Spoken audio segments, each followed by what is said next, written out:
ICQ Podcast Episode 303, Radio Caroline GB55RC. Well, hello everybody, welcome to episode 303 of the ICQ Amateur Ham Radio Podcast.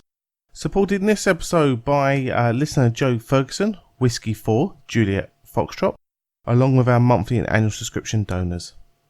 In this episode, Martin M1MRB is joined by Chris, Mike M0TCH, Martin, Mike 0, Sierra Golf Lima, Ed, DD5 Lima Papa, Frank, Kilo 4, Foxtrot Mike Hotel, and Bill, November 3, Juliet India X-Ray, to discuss latest amateur radio news.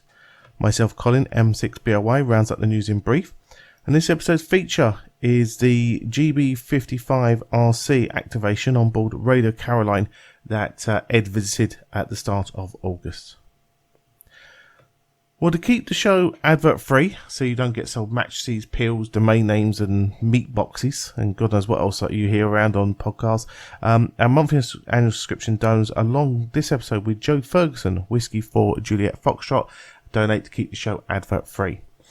Joe sent us a lovely long note with lots of information and points there. Joe, some of the stuff you mentioned I'm going to pick up with the guys when I meet them face to face at the end of the month. But in the meantime, some of the positives he mentioned was giving some kudos to Martin in relation to his interview at the Long Island CW Club. And even though he's not a CW guy and probably never will be, there's always hope you might pick up a paddle. Kudos to Frank regarding Homebrew Heroes launch. It's very interesting story in this. That was an idea that was born in Dayton, cultivated at the Voice of America Museum, and came together nicely over beer and pizza. And certainly Frank has taken the reins on that one, and we're just holding on tight and helping out where we can as a sort of a media promotion partner on Homebrew Heroes to help Frank publicise the award. So a good time to mention, you can visit homebrewheroes.org to find out more information about that award scheme that Frank is working on at the moment. And also, it says, kudos and keep the show advert free. Well, Joe, it's your donation that does that to you. It's good not to be obligated to any product manufacturer or any other amateur radio related entity that might create a conflict of interest concerning opinion and comments made on the show. And well done. Trust me, Joe, it's not any confusing for our listeners, but also very confusing to the manufacturers when you say to them, I don't want your money, I just want your time. It gets very, very confusing for them, but there we go. So, Joe, thanks a lot for sending us in your donation, and your donation along with our monthly subscription donors has kept this show advert free. If you'd like to help out, just like Joe and everybody else has done, all you need to do is visit www.icqpodcast.com/donate, or as we always say, feel free to send us along what you value the show. It says at least sort of 3 to 4 hours worth of episodes every month coming to you. So say whatever you put a value on that, say a price of a cup of coffee, a newspaper, a magazine, or whatever you put a value on it, say pop it in a PayPal donation and pop it our way. Right, let's head across to the news roundtable there, where both Martins, Chris, Ed, Frank, and Bill are there to discuss the latest amateur radio news, including Parks on the Air comes to England and ideas of sort for the next FUNcube satellite. As always, guys, I hope you enjoy. Hi, Mrs. B here. The guys thank you very much for your downloads. However, there are a few things that would help the ICQ podcast to continue to grow. Please subscribe to our YouTube channel. We need you, and it's free. 73's Mrs. B. Well, hi guys, welcome to this episode of the ICQ News Roundtable. This News Roundtable is for episode 303 of the ICQ podcast, so we're wrapping them up quite quickly at the moment with a lot of extras due to the fact we've got quite a bit of content that's timely. Tonight, I'm joined by Mr. Chris Howard M0TCH. Hi Chris. Hi Martin, how are you doing today? I'm ducking and diving as always, but no problems, Chris. I also have Mr. Martin Rothwell M0SGL. Hi, Martin. Hello there. How you doing? That was a bad impersonation of Leslie. That wasn't supposed to be an impersonation of Leslie. If it was supposed to be an impersonation of Leslie, I'd have misbehaved, said something inappropriate, and said, "Good evening, Martin." But I didn't, so I said, "Hello there." All right. Okay. I was behaving myself. Yeah, I'm putting my place. We also have from Germany, Mr. Durrant DD5LP. Evening all. You sound like you're in the old bill. I don't know, I get enough bills through the letterbox. Oh, right. Okay. Ooh. Who's Bill? We'll get there one day. Oh, we have Bill, don't we? Mr. Bill Barnes, N3JIX. Hi, Bill. Hi, everybody. The role of Dan Romachek tonight will be played by Bill Barnes. Get on the air. Work some CW. 3 every night. Do 3. Squeaky chair. Oh, I forgot the squeaky chair. You guys are terrible. And last but not least, in any way, shape or form, we have Mr. Frank Howell, K4FMH. Hi, Frank. And not to be left out, good evening, Martin. Is your tea hot and your pork pie cold, sir? Not dunking it in my beer, that's for certain. It's a bit soggy because he dunked it. Well, no one does an impression of Martin. That's the problem. None of us are brave enough. Colin does. Colin does a good one. I've seen Colin's impression. In fairness, yeah. Guys, don't forget we've got a clean rating. Okay, that's probably another reason why. That's fine. That's why. So if you see Colin at any of the shows, go up and say, "Do your impression of Martin." Just ask him to do it and say, "Do the funny walkers." It's brilliant. Seriously, it's brilliant. All right. I didn't even know about this, but that's fine. That's good fun. That's all good fun. If you go and laugh at yourself, it's not worth doing. Right, guys, first news story, in all fairness. Parks on the Air has made it across the pond to the UK. National Parks on the Air last year was really a major success in the States, but we're looking to do it in the UK. What do you think, Chris? Well, I think it's a great idea. We've got lots of national parks in the UK. They're very big, so it's not like you have to go up a sort of summit to do this. You can just go and turn up one of these parks and operate. So I did notice in the article it talks having to make 10 contacts. Well, I think so you have to make 4. I'm sure Ed will tell me if I'm right or wrong in a second. So 10's quite a lot to make, but you haven't got to go and climb up a mountain. I think it even says you can actually operate from a vehicle. So it should be a lot easier and a lot quicker to get on there. So I think it's a great idea. It gets people out and about, gets people to enjoy the countryside. I think in a kind of indirect way, people see people operating radios and might wonder what's going on and maybe ask questions, and that's another way of getting the public involved. So I think there's a lot of positives there. Yeah, and I suppose if you don't have to climb a mountain, that certainly helps for people who are a little bit... I think it makes it more accessible. People that perhaps haven't got quite the ability to be able to climb a mountain can get involved with this. Even if they're in a wheelchair or something, they'll be able to participate in this scheme. So I think it's great. Yeah, I think it's great. Ed, are you going to supplement your SOTA with this or not? I think my bag's full enough with SOTA things to do. By the way, there are some SOTA summits that are drive up, and you can operate SOTA in a wheelchair, but certainly Parks is going to be a lot easier. I think the thing that kicked this off with a great deal of success and support was the ARRL's National Parks year, which, if I'm not wrong, I'll let one of the US guys correct me on this, but I don't think it was last year. I think it was the year before last. Yes, and I think year before. Yeah, and last year was Canada, or 2016 even, so a couple of years back. And last year, I think, was Canada that did a similar thing. And this isn't the UK doing a one-year deal. This is purely an expansion of an award scheme that Jason Johnson, W3AAX, has started up in the US because of all the interest. And he's now expanded it into the UK, or is doing so. So I echo what everybody else says. Getting out portable and you can get some awards for it. That's great. It gets the people on the air and also, contact with the public. So good on him. Yeah, sounds like a win-win. Frank, your thoughts on this one? Oh, I think it's a great concept. I agree with everything that's been said. I appreciate the fact that there's a website with a database for legitimate parks. So like in the U.S., it's not subjective, but there are official kind of known entities, and I just think that makes it easier. But I do think we may have to help out our colleague Edmund Spicer with his divorce, because he may not ever come home. You're right. You might actually be right. Do you start the fund now, yeah? Starts the fundraising. Yeah. Bill, what's your thoughts on this one? to be quite honest, I was shocked how much 2016 National Parks on the Air event actually was successful, and people were very excited, and they just kept moving onward, and a whole bunch of folks, like I said, it was mentioned, it was led by Jason, and they started up a very successful Parks on the Air. I mean, during the recording here, I just clicked on POTA spots to see if anyone's out there, and there's W5KZJ and KC2JMS are activating a park right now at this second. So this thing is very, very popular, and I'm just very happy anytime something popular gets to spread over the pond, so you guys get to enjoy it as well. And I wish everybody lots of luck, and I know they'll have fun with it. Yeah, that's great.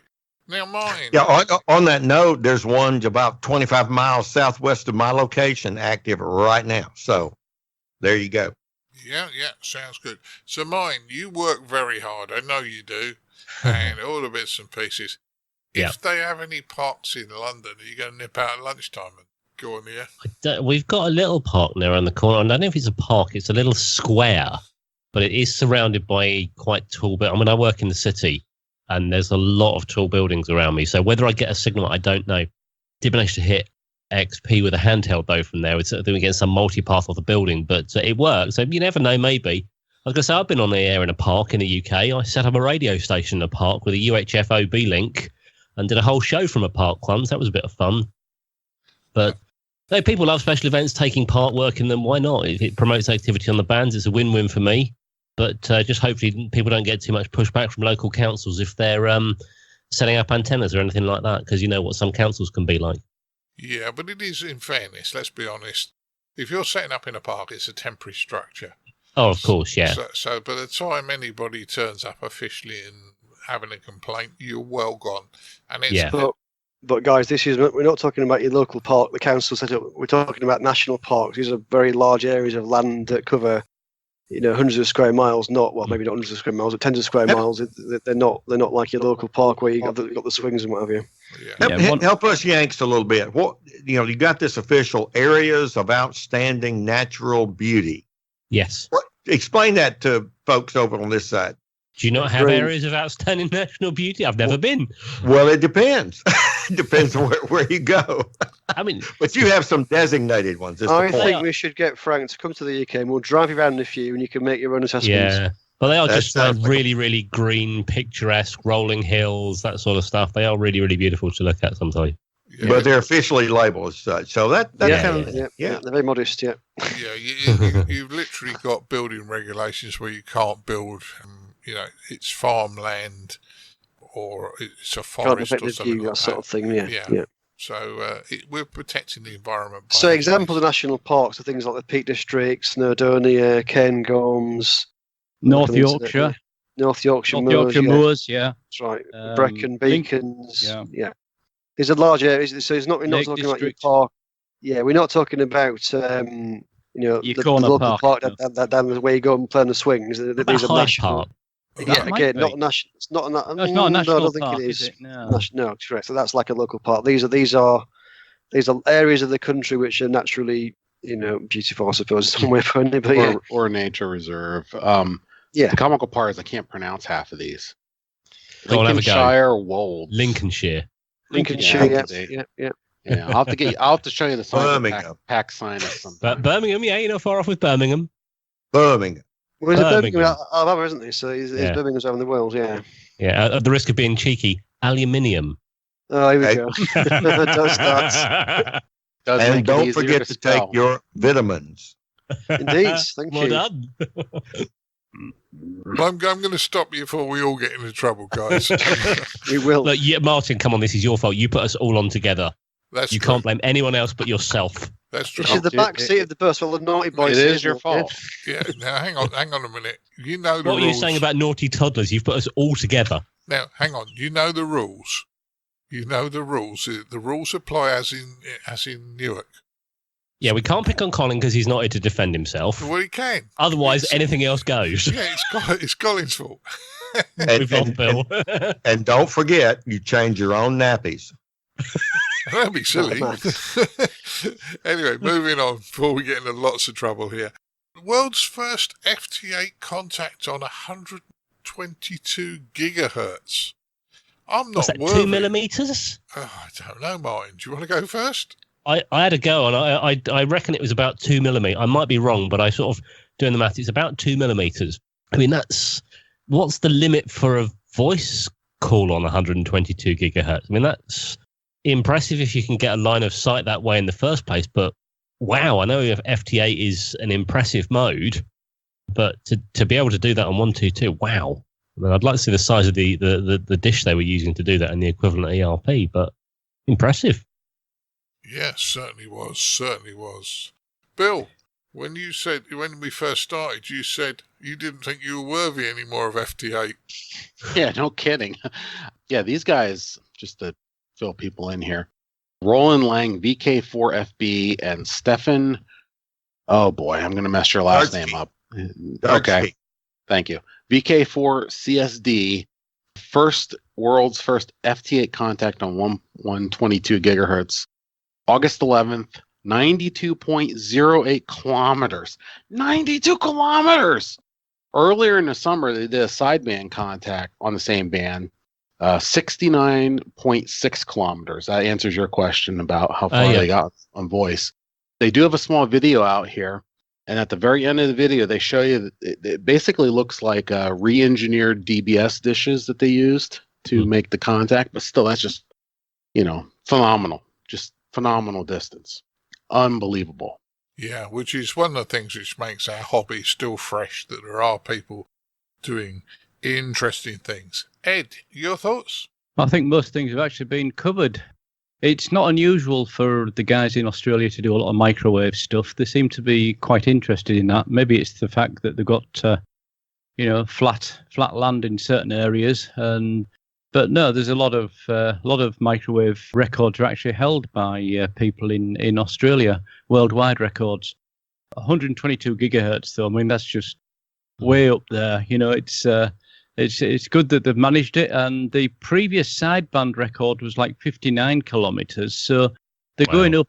They're now 69 on sideband, and what was it, 90 on FT8, 92 on FT8. So I could see this ever increasing. But yeah, good luck to them. Yeah, at least somebody's using the band, so some commercial establishment doesn't come along and try and take it away from us. And that's all good. Just as a note there, Ed, I mean, today, I don't know if anybody else saw a picture of it. It's been floating around a few times. I think it was in Australia. You mentioned microwaves and things. Someone's built by using like an old satellite television dish, they've built a parabolic reflector that if you put your mobile phone on a perch in front of it that is specifically built, it will go about 100 miles or 900 megahertz to get a decent signal. And I'm pretty sure that's somewhere in the Australian outback. And they're just like, yep, here's the dish. It's pointing that way. Put your phone on this stand and you can get a phone signal. But it's in the middle of nowhere. That's ingenious. Yeah, that's probably why they're playing a lot with microwaves in Australia. It wouldn't surprise me at all, because the distances you're talking about there are, way further than we have to deal with in Europe. Oh, definitely. Between towns. Yeah. Frank, any thoughts on this one? I do, and just in all of it, to be honest with you, my friend Gordon West out in Costa Mesa, California, does a bit of this with his group. And, sometimes we have fun made of us. We're the guys that have tinfoil hats, They've actually developed, seriously, a helmet that's got, fancy tinfoil inside of it to protect your brain in case you get one of the edges of the envelope of transmission, accidentally. So they actually Gordon and his team actually put on helmets that are kind of shielded, because of this. And that hit home with me because here in Mississippi, our state public broadcasting system uses microwave links. And I'm told by some of the technicians that they've actually found birds dead on the ground after they perched up in front of their microwave link dishes and just kind of got fried and, killed themselves. So how do you explain the tinfoil hat you're wearing now then, Frank? Well, I don't explain that because we're an audio-only podcast. Now, how do you explain that certain hat that's colored yellow that you wear, sir? You sent that to me. That is on my Twitter page. We're okay, but seriously, this is truly developing into something, and I think Ed may have touched on it. At least one of the commenters is where there's a need, there becomes a way because of experimentation, and that's my general comment here. In Australia, particularly, we've got a lot of line of sight with some hills and mountains, and I'm just delighted. I want to learn more about it. Yeah, sounds good. Chris, last words for you on this one. Well, I think it's been said. I mean, it's pretty amazing. I did actually do I didn't calculate it myself. I did actually do a quick Google search and the website, so it does a conversion. 2.45731522 millimeters. So pretty much what Martin said earlier. So yeah, phenomenal, excellent work. It's good that it's being used, that band, everything everyone said really. Yeah, very good stuff. So that's, once again, something else that's really driving our hobby forward, which I think is and great. It's not off-the-shelf components. It's not like you can go to your local emporium, pick up a transverser for 122 gigs, and away you go. You've got to build stuff for that, haven't you?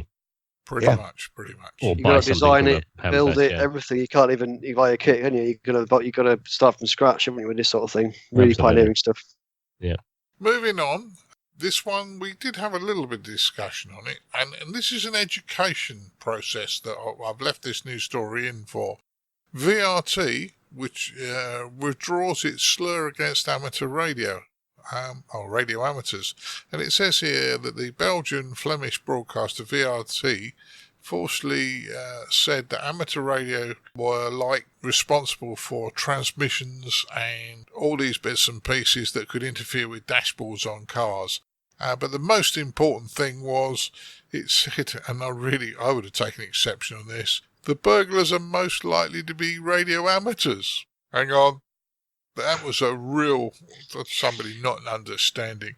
Someone's pulled the pin out there, haven't they? Yeah, go on, Chris. You go first on this one. Well, so when I first said this, I was wondering whether it was a translation error. I was wondering maybe someone someone had gone, well, not a professional person, but an amateur playing with the radio has done this. But actually, I think someone said earlier, no, it's not. They're actually trying to blame radio amateurs. So I think this is perhaps someone perhaps not understanding what amateur radio is about, thinking we're all hackers and things. And I don't think there's any evidence to say it's an amateur radio person at all. I think they just decided to make this up. And it's good that they've now corrected that. So yeah, actually one thing, that's slight aside, I was actually looking earlier on Facebook, and someone pointed out that there's actually a course on one of the online training sites. You can now do a course on SDR for ethical hackers and security researchers. So you can use SDR technology to sort of do, well, I guess intercept and eavesdrop on things. But that isn't, I think on this case that they're talking about someone has deliberately somehow sent out a message or a signal to deliberately give false information that's being picked up by these receivers in cars around traffic information. So that's a very different thing, I suppose. Yeah, I mean, there's two things on what you said. Is that, first off, we're only supposed to listen on certain places. It's public broadcasts, amateur, CB, and information services. So we shouldn't be listening anywhere else. I know people do. I'm not going to go into that argument, but that's what your license says. But the other thing is, issuing an apology on a slur is a bit like, it'll take a long time for people to forget about the slur. It's a bit like, I say something outrageous and it hits the front page of a magazine, and 3 months later they put a 2-line apology on page 99, so... I was going to say, I bet this apology was tucked away at the back of a filing cabinet. Oh, yes, it was issued at this point. I mean, did they... I always work on the basis if a newspaper, TV station, whoever makes a big error, they should go front page headline. They should be forced to go front page headline. It's the only way that they can go to undo it. But they're not going to do it, of course, are they? No, it should be the same size as the original article, shouldn't it? Really? Yeah, in the same place. Yeah. But surely, VRT, this is like a national broadcaster. Are you honestly telling me that they don't have a single radio ham anywhere on their payroll? I refuse to believe that. Come on. We know that in the UK, the BBC they have their own amateur radio club. They have numerous people, including people that are, on very big radio stations that are licensed hams.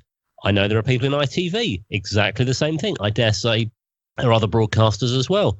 all have radio hams on the payroll. Are you telling me VRT doesn't? I don't believe that for one moment. It's someone hasn't checked their facts. They haven't gone out and said, oh, guys, we've got this. We think it might be this. Can you give us some more information on this?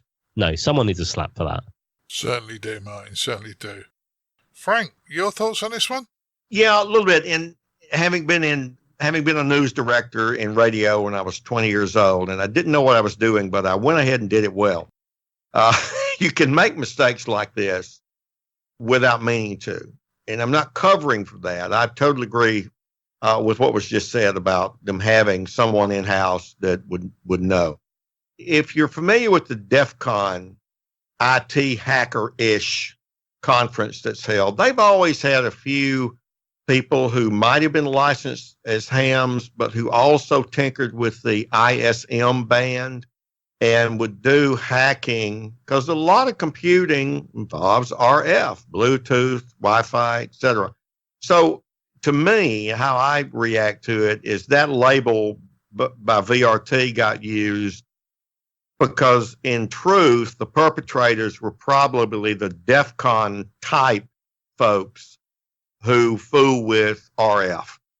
Are they radio amateurs in the most generic sense? Are they licensed type amateurs like we are? No, of course not. So that I just hazard that guess. I'm quite frankly positively surprised that they actually issued the retraction or apology, honestly. Well, I'm glad they did, Frank. Glad they did. Ed, what's your thoughts on this one? Yeah, I mean, the only thing left to add to this story is the fact that these corruption of the traffic data has happened before, and so it's a semi-regular occurrence. So this is basically old news regurgitated. I suspect that somebody in the newsrooms put this together, and as we said, simply hasn't done their homework. Gone out, and that's it. It's too late. It's gone.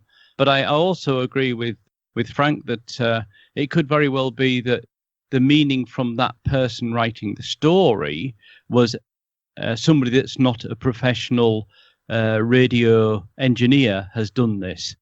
So, in other words, it's not our engineers that are doing this. It's somebody else. It's a hobbyist of some kind that seems to get fun out of doing it. But they've converted that to a radio amateur, and that's what they've actually said in the broadcast. So, yeah, I think somebody in the newsroom needs to get their fingers wrapped to do their homework properly. I mean, do we know for sure that what went out wasn't something that was perhaps inadvertently sent out by, someone with bad intentions that works for the organization that is broadcasting it? Do you know that for sure? We don't. Exactly.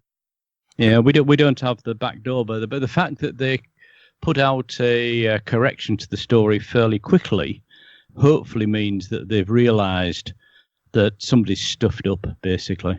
Yeah, well, one of the news stories I didn't run with you guys because I wasn't 100% sure, and I'm not going to go into great detail, but there was a news story talking about pirates that are using the ex-US military satellites down there in South America. Let's leave it at that.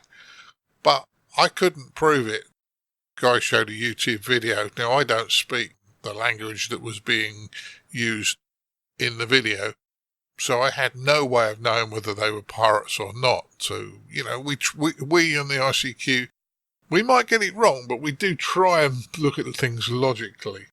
But, Bill, sorry, last thoughts on this subject from yourself? Yeah, the two things. One thing's completely new because Frank brought it up. Frank!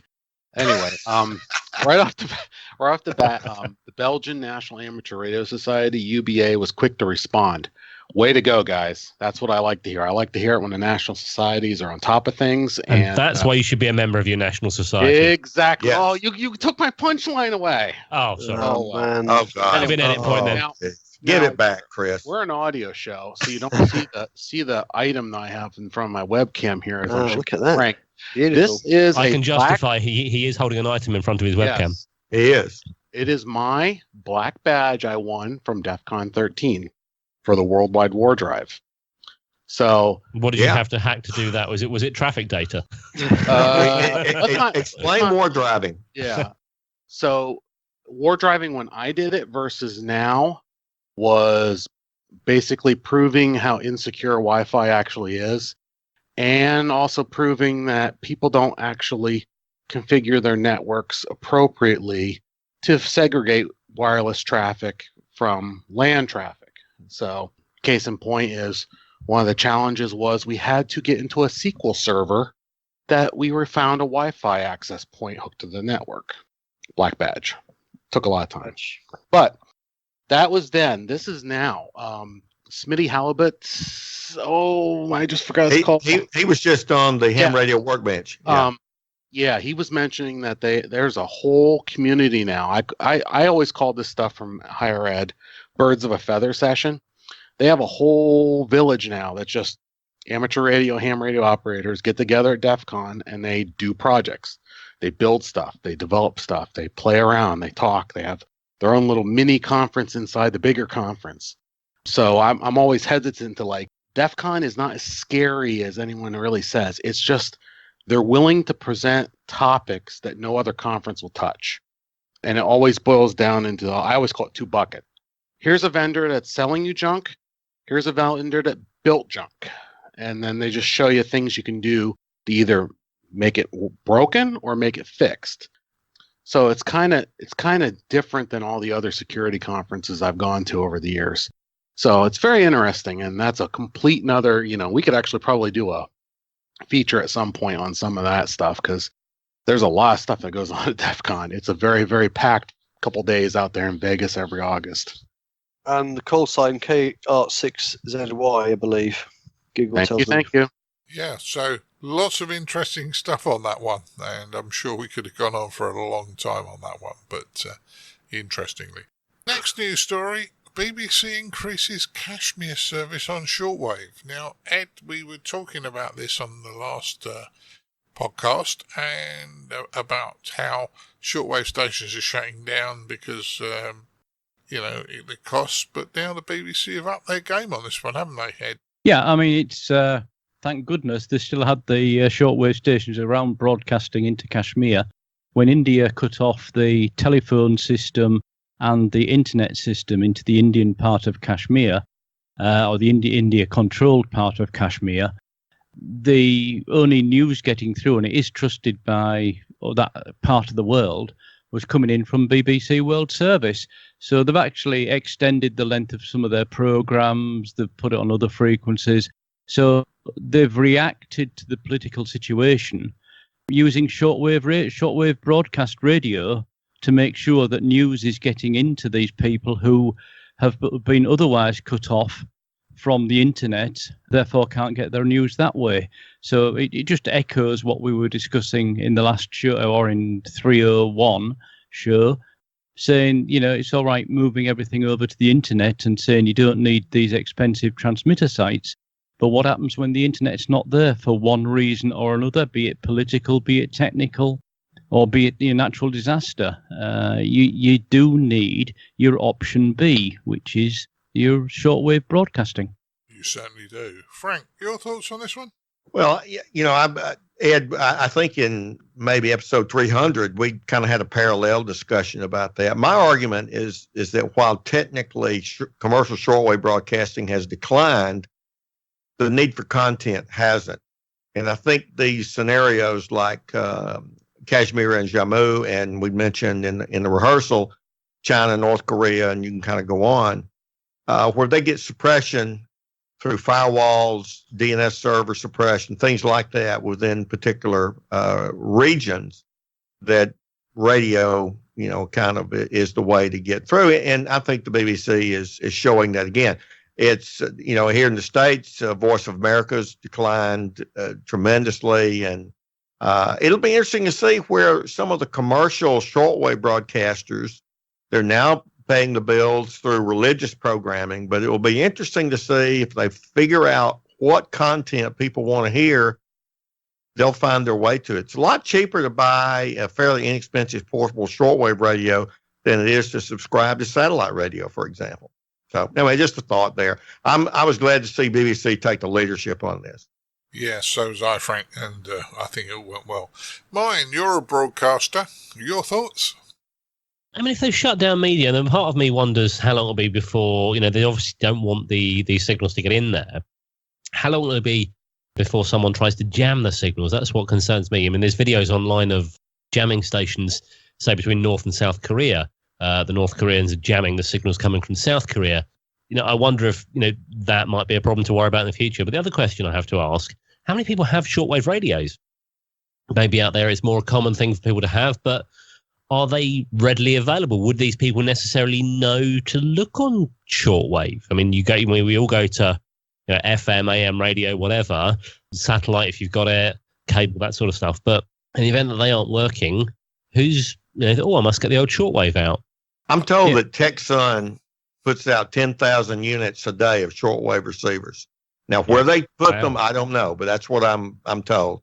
One of the things from the article I noticed was this year's global audience measure for the BBC showed that India is now the world services largest market with a weekly audience of 50 million. Wow. I do. And the other part of me wonders. I mean, the BBC is one of these things of it's funded by a compulsory license fee in the UK. I just, if they've got 50 million people listening to these services outside of the UK, I'm guessing that we're funding it in the UK. I appreciate that. Yeah. Thank you. Well, I think the BBC. I think the BBC don't just make money though out of license fee. They also sell quite a lot of content out there abroad. They sell content and they run advertising on websites outside of the UK. I realise that, but just curious, in order to watch TV and things like that, we have to have the license. I wondered. Well, I'm not sure about Frank. I know I listen to the BBC because it's the only real news I get access to anymore. Okay. After Australia dropped out, Australia has been kind of my lifelong go-to because, they're kind of far away from the States. They have a little different perspective before they close down. No, I listen to the Beeb frequently. Okay.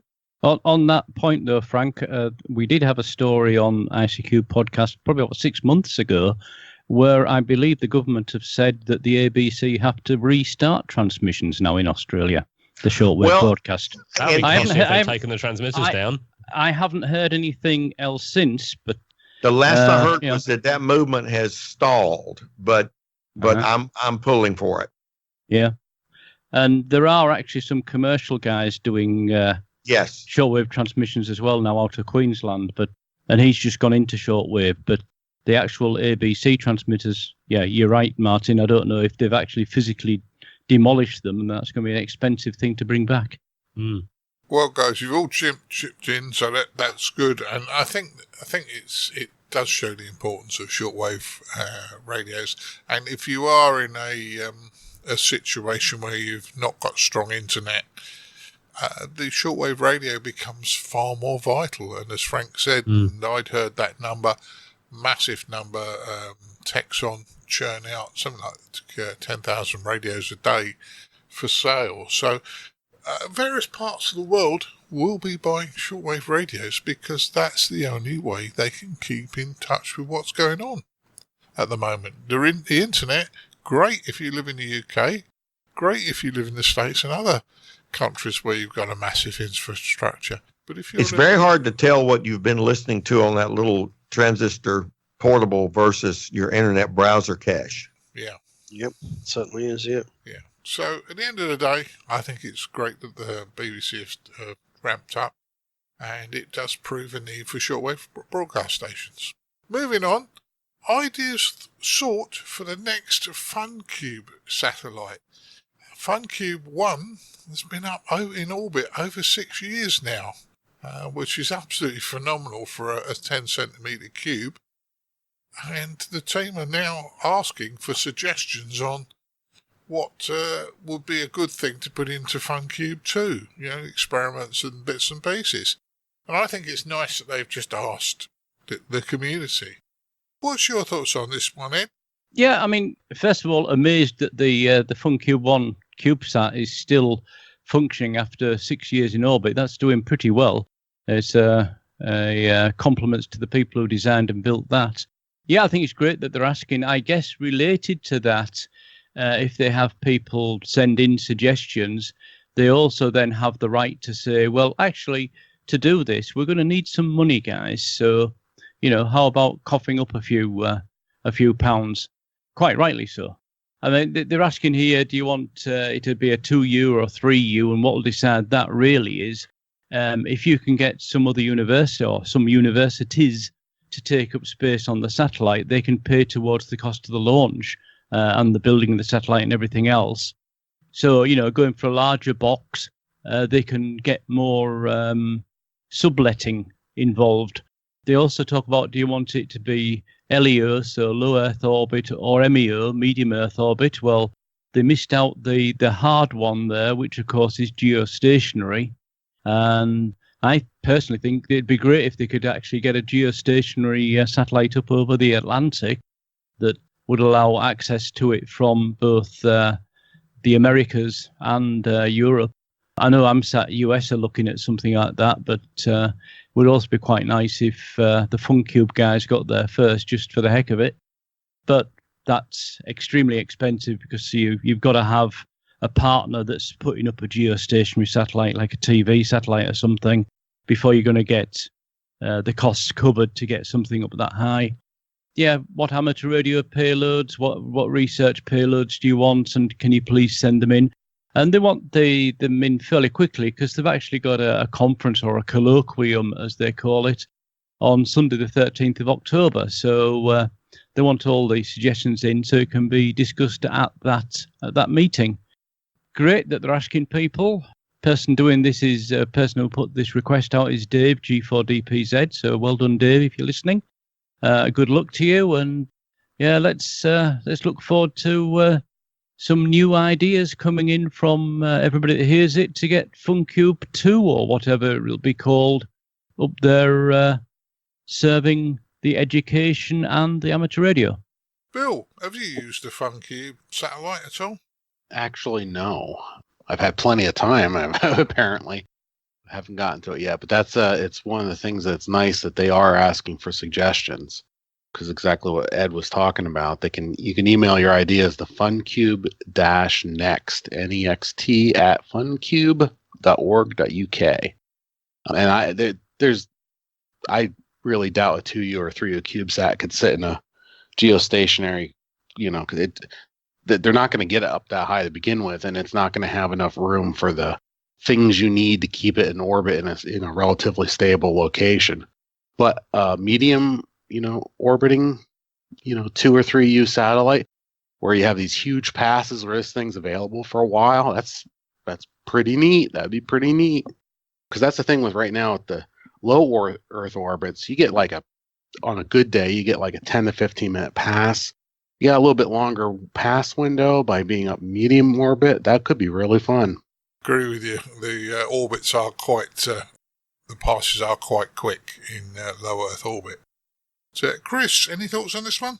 Well, yeah, I mean, so I'm amazed. It's been 6 years since the first one's been up. I mean, I think you have as well, Martin, had a play with the FUNcube. So, obviously, the FUNcube, there's two purposes. During the day, it's up there providing telemetry data that schools can hook into. And I know we've both played with that software and we've seen it. And it's quite simple to use. And there's the FUNcube dongle, which is the kind of Earth-based part of the system. So you kind of plug in this little dongle and you load up software, and it listens for it going over and tells you, various parameters of it as it's going over. And you can, I think they can send a message, can't they, to certain things like schools. You can say, please, put a message on there for this school on a certain day, that sort of thing. So that's quite interesting. And then at night time, when the schools have all closed down and etc., then it becomes a amateur radio transponder, I believe, and it can be used for amateurs to send messages to each other, etc. So I mean, great that it's been up there for 6 years. It lasted that amount of time. It's obviously very well built, and it's great they're asking, well, what do we want? What are requirements for maybe a future one? And yeah, even to the point, like you say, of asking what sort of orbit. Now, of course, that's all going to depend on launches and what it can piggyback on, launch wise. And I think with the geostationary Qatari satellite that's up there now, I think that they were lucky because there was a satellite going up and they got a little bit of space on it. I think we will be very lucky to get that. I mean, if Inmarsat wanted to donate a bit of space on the next launch, that would be wonderful. But I think that's going to be, those things cost billions, literally billions to launch. And, I don't think they're quite that generous, to be honest. But But you never know. We can always ask.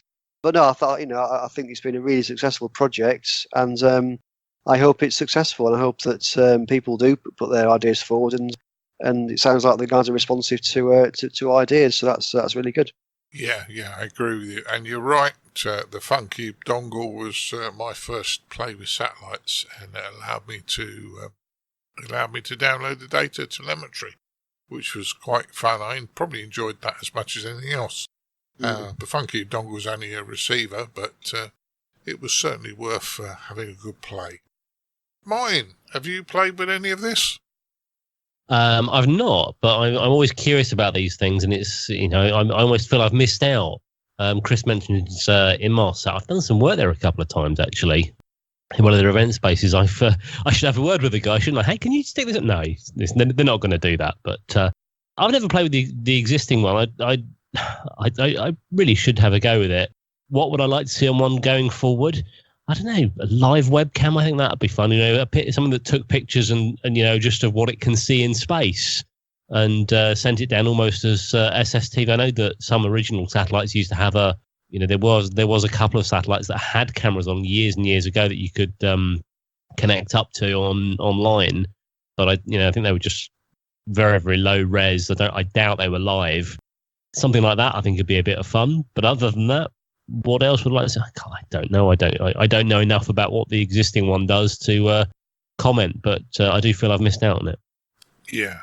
Well, camera would be a good idea. Yeah, camera would be a good idea. Frank, what would you like to see on a satellite like this? And have you ever used? I have not used the FUNcube dongle. I kind of got into the RTL SDR dongle. I've done a lot of stuff with that. Very impressed with it. I think the FUNcube dongle is a little bit of a Raspberry Pi-ish type of project because you've got this inexpensive little device. Now, go figure out neat things to do with it. But directly to your question, one of the things I'd like to see are some sensors that will deal with some ionospheric issues involving propagation. That would be something that would be data that could be used in conjunction with a lot of the whisper reverse beacon nets and things. And we have some radio sondes that go up, on some sort of schedule, and we do get data there. But having something that's up there and continuously monitoring and sending back some data there on propagation, I think would be my recommendation. Yeah, sounds good. So it's nice to know that we're being asked anyway, and I think let's look forward to another satellite being up there. That'll be good fun. Last news story, Hiram Percy Maxim's birthday celebrations, and would be, if he was still with us, 150 years old. So, Bill, I know you'd like to have a hairstyle like him. What do you think? He had the coolest haircut, man. I'll tell you what, every picture I've seen of him, he had that hair I just loved. But this 9-day event is coming up here. It is from August 31st through Monday, September 8th. Work as many participating stations as possible. W1AW and AWR members append /150 to their call sign during the event. And DX operators who are AWR members may operate as call sign /150 if permitted by the country of their license, which I don't think you can do that in the UK, can you? I'm not sure at this point in time, Bill. I'd have to look it up. Anyway, get on the air, work some stations, have some fun, celebrate Hiram Percy Maxim's 150th birthday. Yep, sounds good to me. Ed, are you going to take part in this? I'm not an ARRL member, so no. Simple as that. But the /150 on the end of the call sign, I think /anything on the end of a call sign, in certain countries anyway, I'm pretty sure in Australia you can do that. Possibly even Germany. I'd have to check the details, but because the actual call sign's been sent correctly prior to that /, then it just is considered as part of the rest of your conversation. But no, see, DX operators who are ARRL members may operate as. So, I mean, yes, I could put /150 on the end of my call sign, even though I'm not an ARRL member, but that would not be in the spirit of the event. Good luck to him. Are we all going to have a sing of happy birthday for him? No, with the way we sing on this podcast, no, maybe not. I'm not sure we've got the copyright approval for that. Yeah, but we'd probably break some glasses and things as well. So, hey, now we can do that. We know how to drink and throw glasses. We proved that up in Xenia. We're not supposed to talk about that. What stays in Xenia is whatever, you know what I mean? Yeah, what stays in Xenia stays in Xenia. So it starts on midnight August 31st. So that means it's the day before this podcast is released, and it's 9 days, isn't it? So plenty of time until September the 8th. Yes, there's plenty of time to work. And Martin, you're the only one who has an input on this. It's another excuse to get on the air, isn't it? Why not raise a glass of your favourite drink to his birthday and call CQ? Why not? Yeah, I'd say that's a good thing. I would say that the station W1AW is going to be very busy because that's the one you get the most points if you work it. So if you work that one, that's going to be one big pile up, I would suggest, for those 9 days. I'd suggest so, but I would say maybe we ought to sort of descend on the AWRL and take over the W1A. It's the Memorial Station, which is at the headquarters. So that's going to be the guys. Wish you luck if you're operating that station. Good luck with that. You're going to be busy, shall we say? You might want to take that in. You want to pull a take your time. Yeah, that's going to be if you're going to be your brain's going to hurt. I remember years ago we did the Olympic special event station in 2012. Oh, jeez, yeah. And that's on that end of a pilot. After 20 minutes or so, your brain is just fried, and I think they're probably in the same. I mean, the guys do it probably very experienced and probably do it all the time. To do it for the first time is quite an experience, and those guys are going to feel it, I think. Yeah, they certainly will. Well, that concludes the news stories. I'm just about to ask the guys what they've been up to. And, hey, Martin. Yeah. Can I put a postscript on our BBC story? I got some breaking news. Yeah, go on, Frank. Apropos of Bill Barnes mentioning U.S. listenership, the U.S. is the third largest market. They increased between 2018 and 2019 by 5 million listeners. Can't imagine why. The top three are India with 50 million, Nigeria, when they're not on the internet sending you email, 41 million, and then the United States at 38 million. The fourth is Kenya at 15 million. But I thought that was very impressive, kind of a little unexpected perhaps with Nigeria, but There's very, more very listeners impressive. outside of the UK than there are in the UK. Yes, Correct. Well, Africa's the main place for. I thought Africa was the main market for shortwave radio. Well, you're correct, Ed, and I'll kind of close that out with that. I kind of interrupted Martin's closing, but I wanted to tag on that in the U.S. alone, over the past year, listenership for the Beeb has gone up 5 million, according to their readership estimate. Well, that was very interesting, Frank, and that really does make almost the case for keeping shortwave live, in fairness. So that's good. Right, I'm going to close up and ask you guys what you've been up to. Ed, what have you been up to in the last few weeks, radio-wise? Well, as the listeners will hear in this show's feature, I actually have been over to the UK and also went to visit the special event station GB55RC, Radio Caroline, on their actual ship, or their old ship. So you'll hear more about that in the feature of this show. Apart from that, I think the most major task I've had, we had some storms come through, and I got a faulty connection on my main antenna here, a 40-meter wire loop, and it took me ages to actually track down the problem and repair it, but thankfully it's all now repaired. But for a very simple antenna, it cost me quite a few headaches trying to find out where the break in the wire was, and but all fixed. Apart from that, last few days I've had some very nice operating. I've worked down into Brazil. I've worked down into the south tip of South Africa, all on wire antenna. So, radio conditions recently have been very good over the last week. Yeah, sounds good to me. And there's always a satisfaction when you fix something. So fixing your antenna, you probably got a lot of satisfaction out of that. Bill, absolutely. Yeah.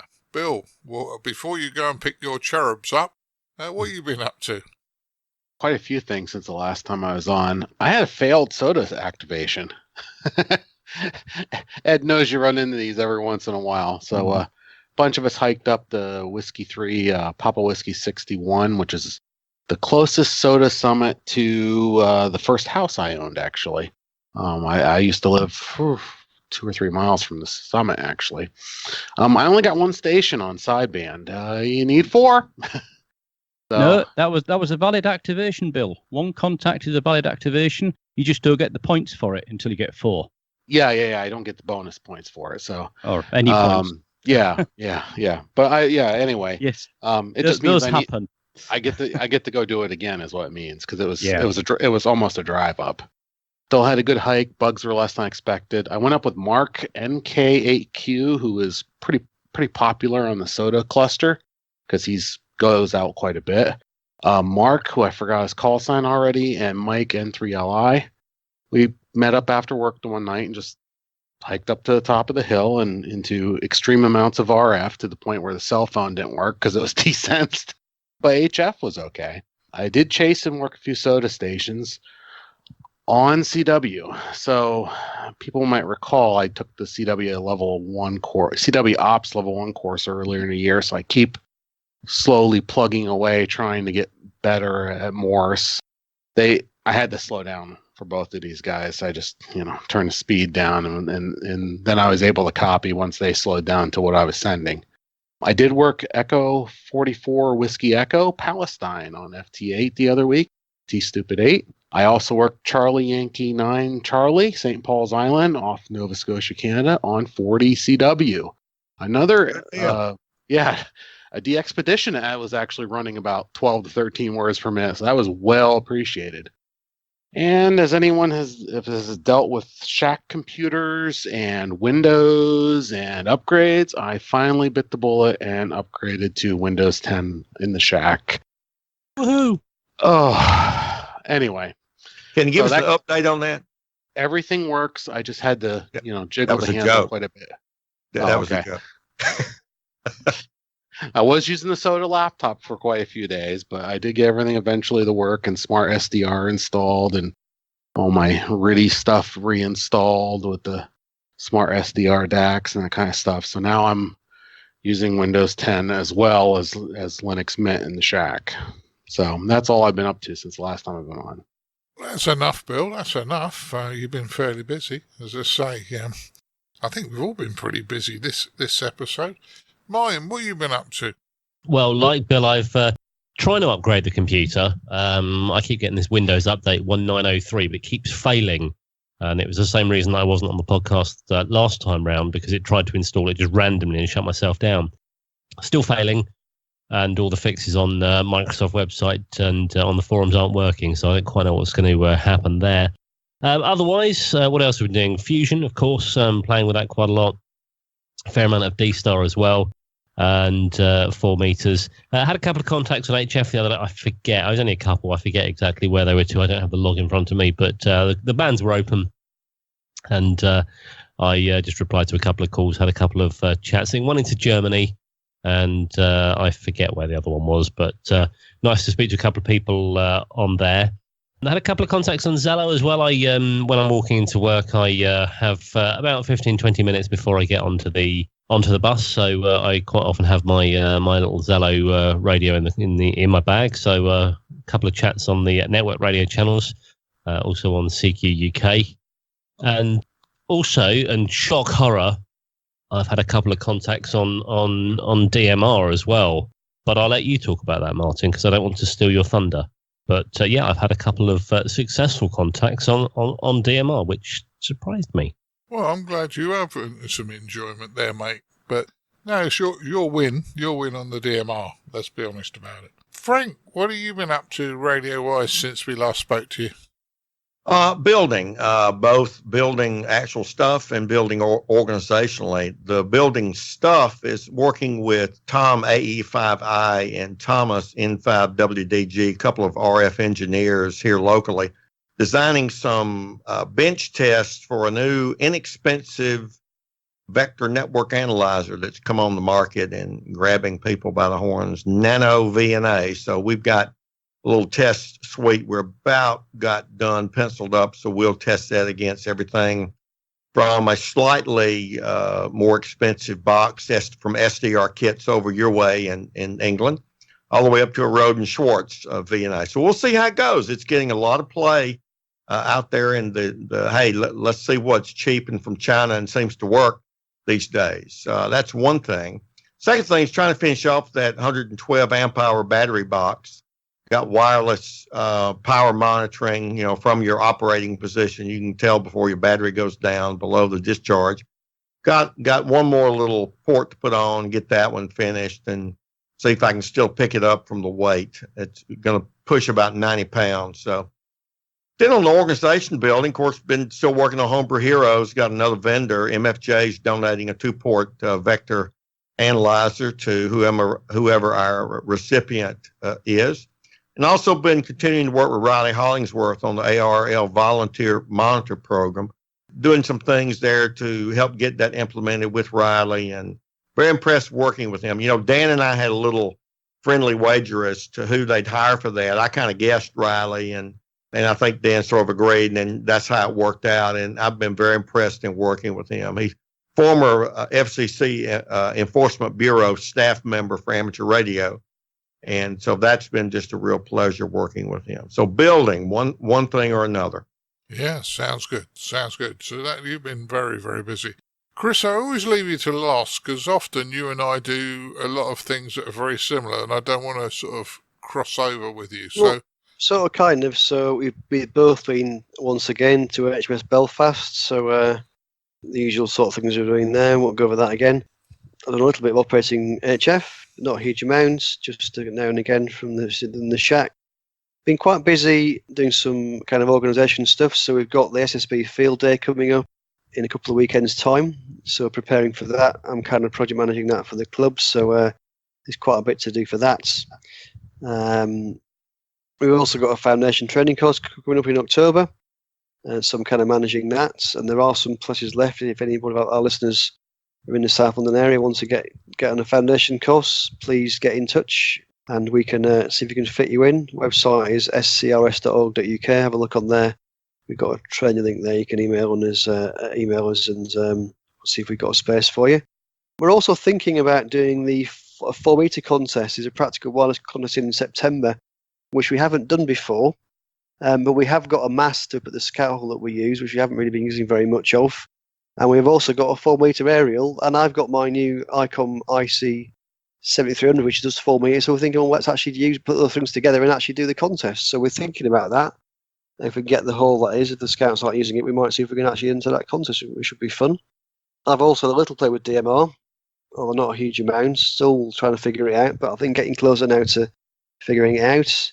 And I've also been playing a little bit more with my SDR Play, SDR Uno software, and the RSP1 that I bought a few years ago. And I've been working with some software called Vox Recorder, which lets you record the radio, but only when someone's talking. So it's an amateur, and unfortunately I've not got the guy's call sign in front of me, but it's an amateur software that you can sort of plug into anything really, but I'm using it with the SDR Uno software and taking an output from that, taking 2 channels into Vox Recorder, so you can actually record 2 different, because SDR Uno can have different receivers running at the same time, virtual receivers. You can actually, I've got one going to left and one going to right channels, and then it can record both at once, which is pretty cool. So I've been playing with that for a little while as well. So that's what I've been doing. Yeah, very interesting. Well, I'm going to try and be quick, Chris, because I know we do. One more note on the HMS Belfast I will mention is we met KK6WJH. Andrew was on the Belfast when we were there, came in the shack, had a chat with us, and real nice gentleman. So we saw him on the 17th of August. You're right, Martin and Chris know that I've been trying to debug a DMR code plug and try and getting a decent working code plug for our Motorola's, and I'm pretty much there.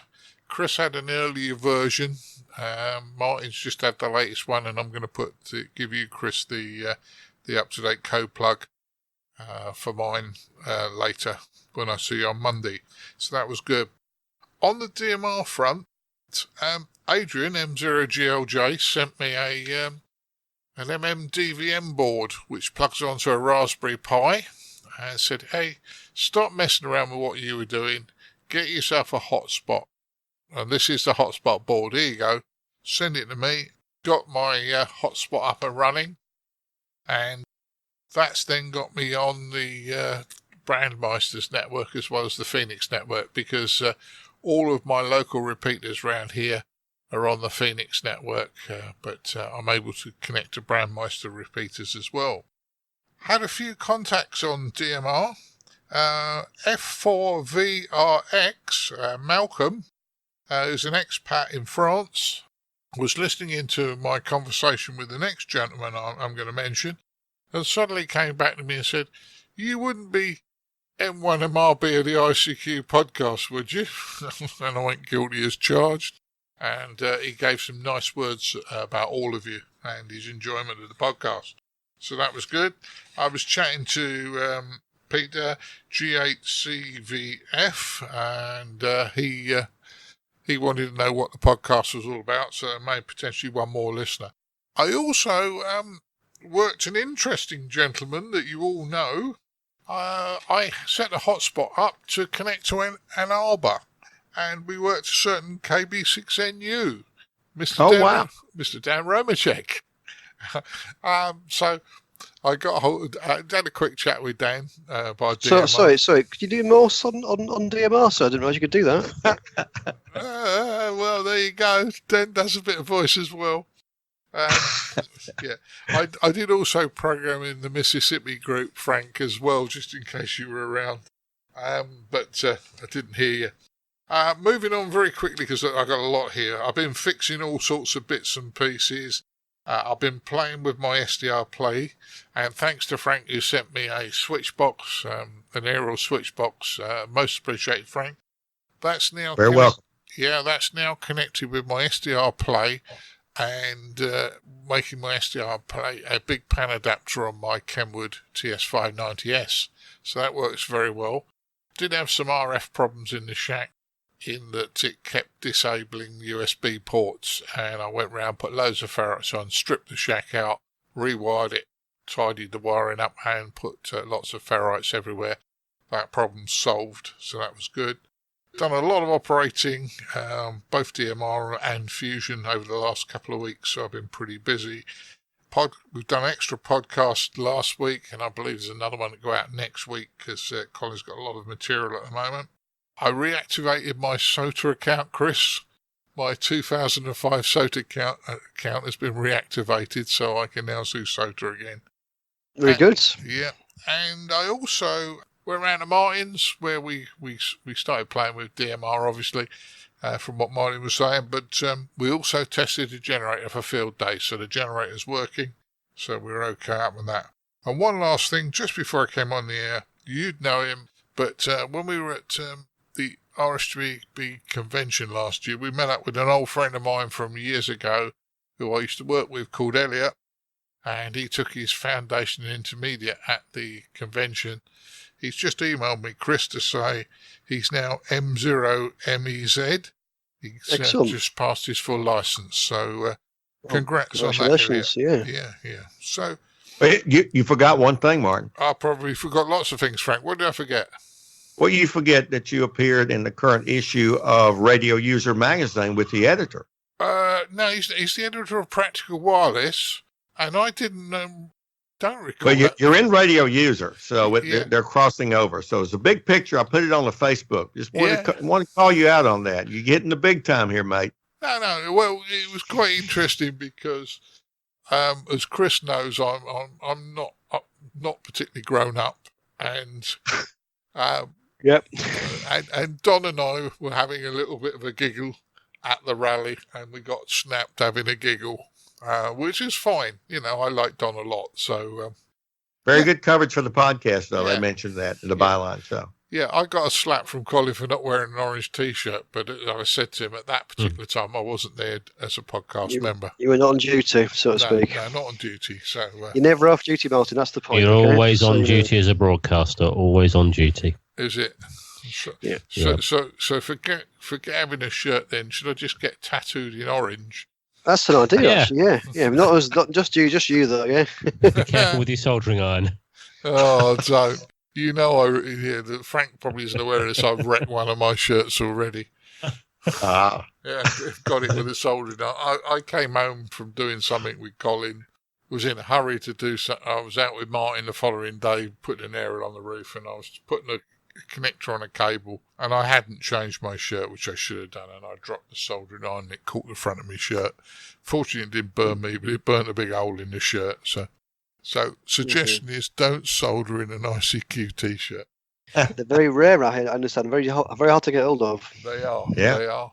I believe Colin's managed to get another one made, but the guy wasn't very happy doing a one-off run. So anyway, before we finish, just sorry, you mentioned some names. I've just got to realise there was somebody else who spoke on the Belfast. It may be in the previous time we were there. A chap called Dan Cunningham, K9 DBC from Lexington, South Carolina, came along. So it was nice to meet Dan. He had a little go on the radio, and just thought we'd say hello to him as well. yeah, my apologies. As I say, it wasn't on my list. I but it don't should think have been. you were actually there that time, Martin. I think it was when myself and Tim were there. I think it was that time you couldn't make it. Okay. Well, it's nice to see people on the Belfast, and Yeah. we're going to be on the Belfast. We're on the Belfast about once a month, and if amateurs turn up at the radio room, please say hi. We do appreciate chatting to you as well. Martin, let me just tell you, it was very humbling at the Huntsville Amateur Radio Hamfest in Alabama. It's the third largest in the country. I didn't do any development work for the podcast, didn't record or interview people officially. Cannot tell you how many people came up the Saturday when I wore my orange shirt and said very, very nice things about the podcast. So I wanted to share that with everyone, and I certainly do appreciate it. Very humbling. Orange shirts will draw a crowd. Yeah. And it is nice, and I know we're going long here, but it is nice that we are recognised and our listeners enjoy the content we put out. So in fairness, we thoroughly enjoy doing this, and it's the good feedback we get from our listeners that makes us feel quite warm, isn't it, Frank? Yep, absolutely. Yeah. All right, then. Well, I'm going to say 73s to you all, and let's say Ed and Bill have had to leave us while we were recording this section because of commitments. But I'd like to say 73s to you all. This is not the end, just the end of this section. 73s, guys. 73. Keep your amateur ham radio podcast advert free by donating less than a length of coax. Visit www.icqpodcast.com/donate now. For all the news, links and information, visit www.icqpodcast.com. Now it's time to have a look at the news in brief with me, Colin M6BOY. We start off with news here of the Royal National Lifeboat Institution in their branch in Barrow in the UK, receiving a donation from the Furness Amateur Radio Society. The RNLI is a charity which saves lives at sea, and they've generously been given £650 by the Furness Amateur Radio Group. Their local spokesman said that the Furness Amateur Radio Society are ardent supporters of the RNLI's Barrow station and have, in recent years, regularly broadcast from our station to raise money for the lifeboat, spreading the word about our charity to all of the UK and much of Europe. This year, over 2 weekends, their efforts raised an impressive £650 for the Barrow lifeboat, and we are delighted to be able to thank them as they made a check presentation aboard our Tamer class all-weather lifeboat named Grace Dixon. So congratulations to the guys at Furness Amateur Radio Club for your wonderful charitable work. An update here from the ARRL Board of Directors, who have advised information in relation to automated contacts. Now, they've basically said that they've incorporated changes to the rules for all ARRL sponsored contests and DXCCs prohibiting automated contacts. These changes also apply to all work tool states, including triple play and 5-band WAS, VHF, UHF Century Club, and Fredfish W5FF Memorial Awards. Changes are effective immediately. So information there, as always, on icqpodcast.com for you to find out more information in relation to this change. And back to the UK now. The RSGB have released mock exam papers for the new syllabus, which takes effect from the 1st September. And these will cover all 3 levels of the amateur radio exam syllabus in the UK: Foundation, Intermediate and Full. There's a link from the RSGB's website, which we'll publish on our show, and you'll be able to get from either from the ICQ podcast website or from the newsletter, detailing this link to these mock papers. Well, now we head over to our features episode, which is our feature by Ed Durrant DD5LP on his trip to Radio Caroline and activating GB55RC. Hope you enjoy.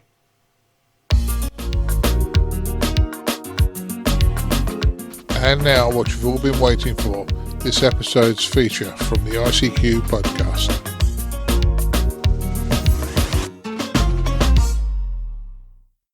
It seems a lot of amateurs that were around in the 60s, perhaps just as SWLs, listened to the offshore pop pirate radio stations. These adventurous young people on the ships changed the face of the music industry in the UK and opened up the route for new groups and artists to get publicity and their starts in the music business. Even groups like the Beatles and the Stones would not have got the same time on government-run BBC radio stations in the 60s. So all these pirates did a good job, but most of all they brought fun and excitement to the medium wave. The granddaddy of all of these stations was Radio Caroline, which in various forms stayed active right into the 90s. When it finally all came to an end, a group of fans and supporters took on the mammoth task of making the last of the ships used by Radio Caroline, the Ross Revenge, seaworthy again, as a historical reminder of what these groups did for the music industry in UK and Europe. Not only did the Preservation Society manage to restore the Ross Revenge, they also started an internet and DAB station playing the music from the pirate radio era, managing to get some of the ex-pirate DJs to volunteer to record shows on the station. To add to these achievements, this group also fought for years to get a local radio licence and a frequency on the medium wave band. This they managed a couple of years ago when Ofcom, the British regulator, gave them the old BBC World Service frequency of 648 kHz, and their transmitter mast is at the ex-BBC site of Orford Ness. At night, the station can be heard across much of England and Northern Europe, just as it used to be in the 60s. This is the 4th year that a local amateur radio group, the Martello Tower Radio Group, have been able to put the ship back on the air.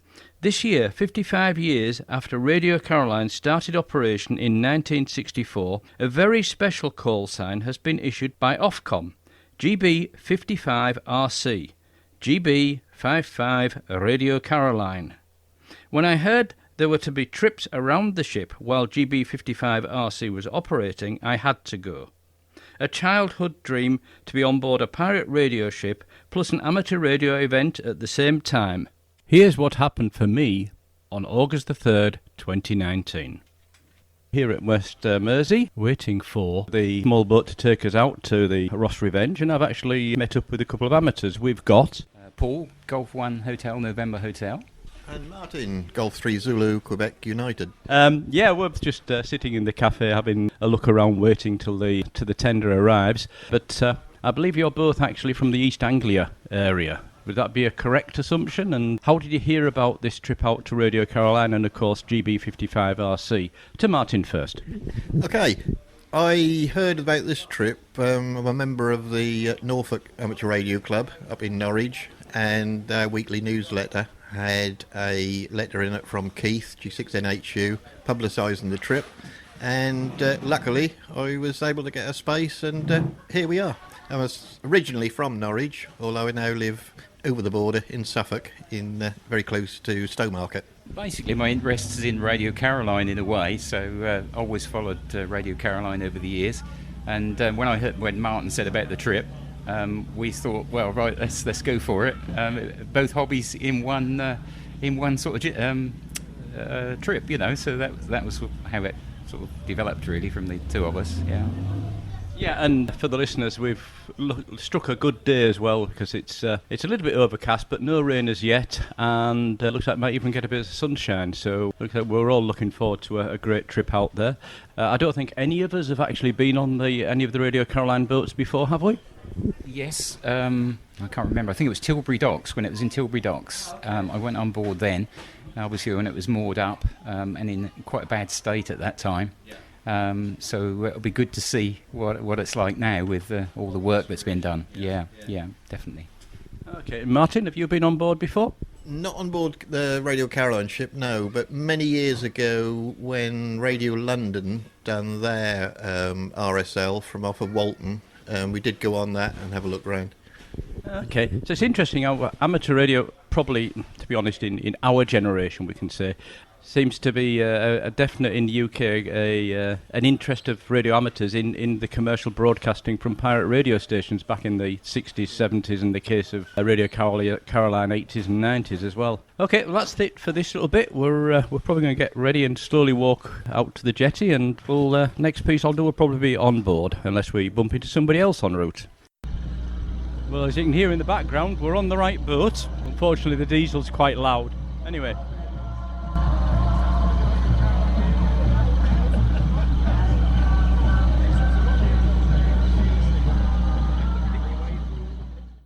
Following the trip on the tender out to the Ross Revenge, we were greeted by some members of the Martello Tower radio group and also some of the Preservation Society people who maintain the ship. Very friendly, and our first port of call was into the galley, or the canteen if you like, and we're all served a nice cup of tea or a cup of coffee and some biscuits, before we then made a tour seeing many of the parts of the ship that were used previously as studios. Some are fully restored and operational, some still have some work to do. Also the transmitters, although they were pretty well destroyed when the Dutch thugs broke on board some years ago at sea. After that, we were back into the lounge, and that's where GB55RC was set up, where I managed to get interviews with both Bill Rollins, G1WJR, who, as well as a group member of the Martello Radio Group, also presents a show on Radio Caroline,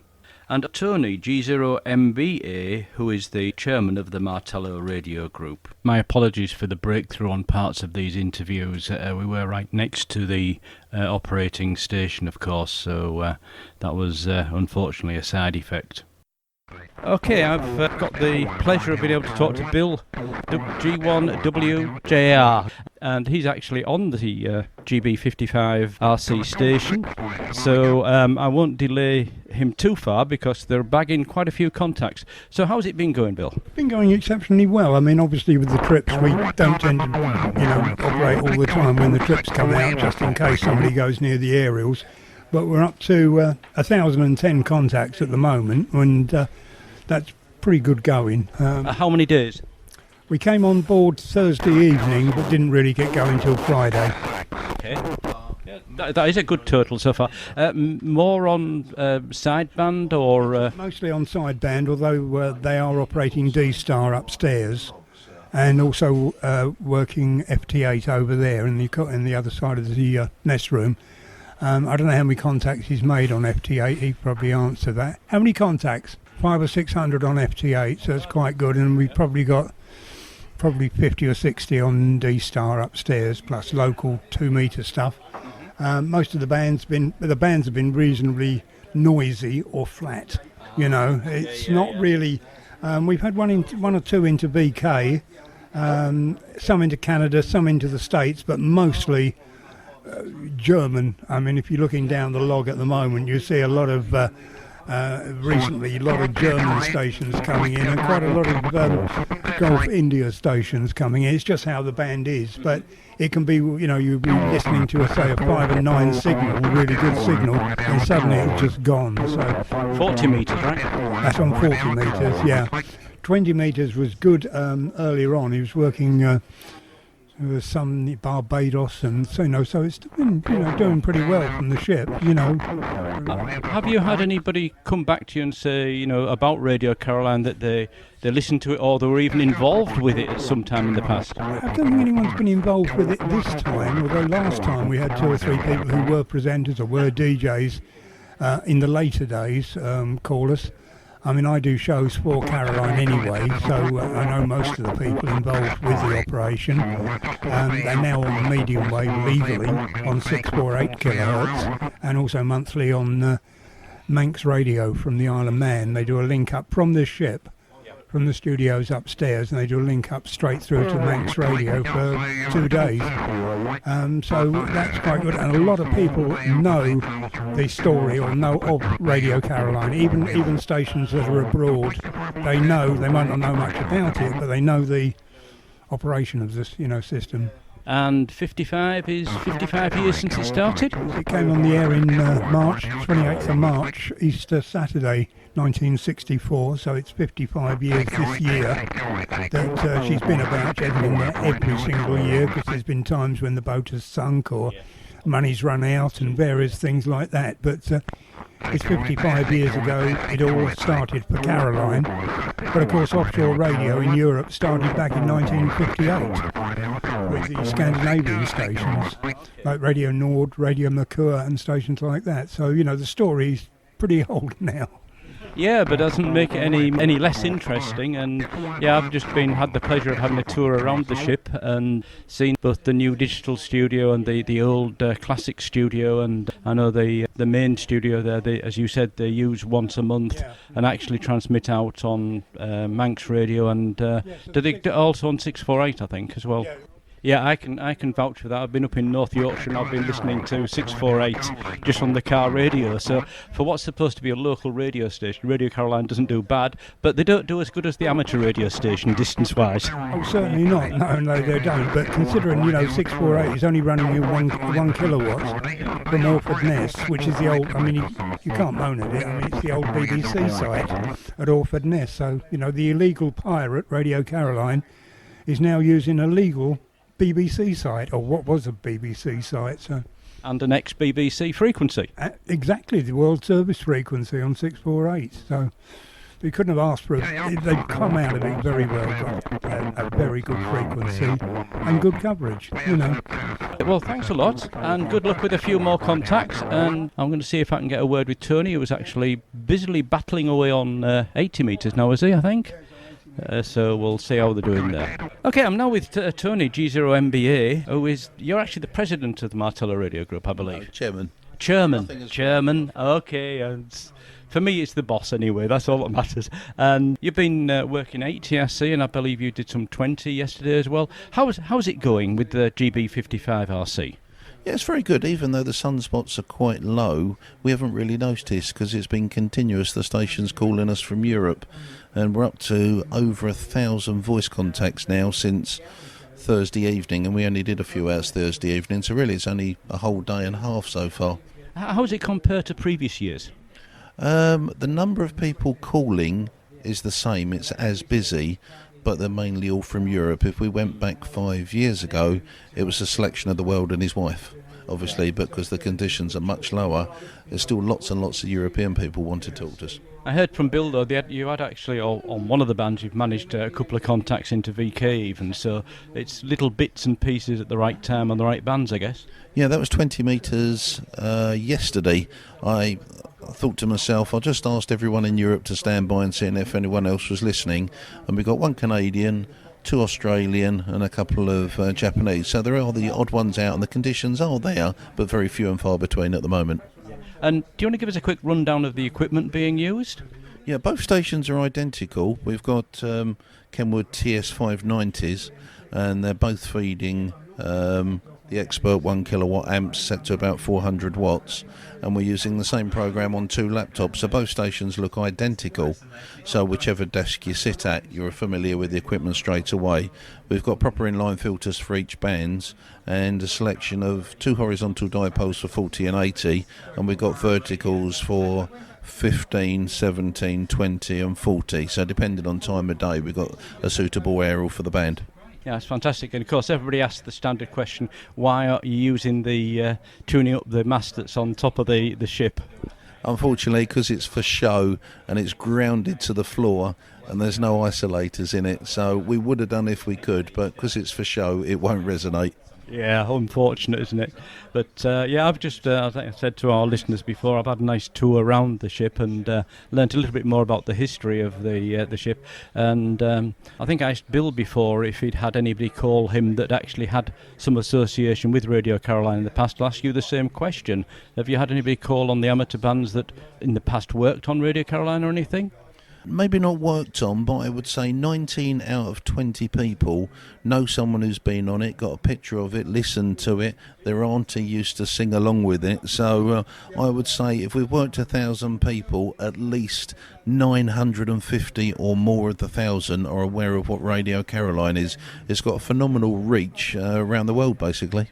Yeah, and for our US listeners, Radio Caroline in the 60s and 70s really changed the way that the music industry worked in the UK and a lot of Europe, giving opportunity to new bands and the like. So it is actually almost a museum that we're on here, but one with a lot of character and a lot of stories. And I believe is this the 4th year that the Martello Group's been here? Yes, for the previous 3 years we've had a call sign GB5 Radio Caroline celebrating 5 decades, but this year Ofcom gave us a special licence which is unusual. It's got 2 numbers in. It's GB55 Radio Caroline because it's the 55th year since Caroline started in 1964.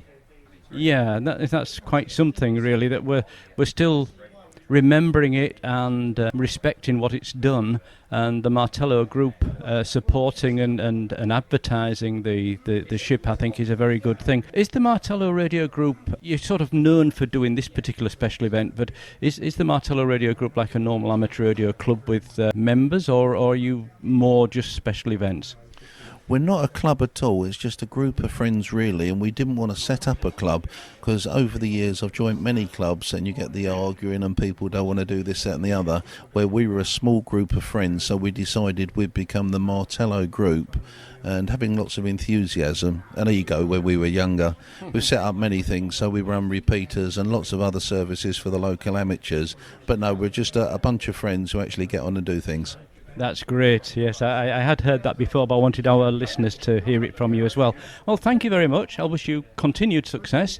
It's Saturday at the moment, so how long will you still be operating? Unfortunately, this broadcast will go out long after you've finished, but you've got another couple of days to go here? Yeah, we're going to try and stay on all night tonight because we went through till 3 o'clock yesterday, but everyone was a bit tired, so a few of them have been asleep all afternoon, so we're going to actually run all through the night. We'll be on all day Sunday to about 7, 8 o'clock Sunday evening, then we'll take the station apart, so we've got more than 24 hours still to be on the air. Right, so I won't take any of that time away from you or the stations that are trying to contact you. Wish you all the best, and thank you very much for the interview. 73. Yeah, well, thank you, Ed, and 73. Have a safe journey back. G8ALSGB55 Radio Caroline. Very good afternoon, Mike, and a good signal from Coventry. As I said, you're just over the 5-9, and at the moment we've got some visitors with us who have come on board the boat this afternoon on a trip to have a look round, and they're listening as well. So very pleased you answered, and as I said, a lovely strong signal from you. Back to you. Yeah, roger. Tony. Yes, a bit of QSC on your signal. Obviously, propagation's changing a bit, but yeah, roger on everything there. I've got your website up and got the details. Hadn't realised it was 55 years ago, but then I ought to have done. So, wish you best 73. I think there was 1 or 2 people also on the frequency who were calling you while you were off there from G8 Yeah, okay, Mike. Thank you for taking the time to call us, and you're in the log on board the Ross Revenge. So I'll say 73, and we'll continue calling in a little while, see if anyone else is out there. So G8ALS. This is GB5 radio, GB55 Radio Caroline 73. Yeah, 73, Tony. Well, as I came to the end of what was a wonderful day, and regards to the Essex Ham Group, who are also there recording, and very great to meet those guys again. The final totals after the activation completed on HF was 1,699 SSB contacts and 959 FT8 contacts. I guess the Martello Tower Group will need to see if they can beat those totals next year, as I'm sure they'll be back there and celebrating Radio Caroline. So all the best to everybody I met, and if you can get out on one of the organised boats out, the Radio Caroline boat, and you're in the UK, please try to do so. It's an unforgettable experience. For details of the Martello Tower Group, please go to martellotowergroup.com, where Martello Tower Group is written as one word. And for details of Radio Caroline, you can find that at radiocaroline, all one word, .co.uk on the web.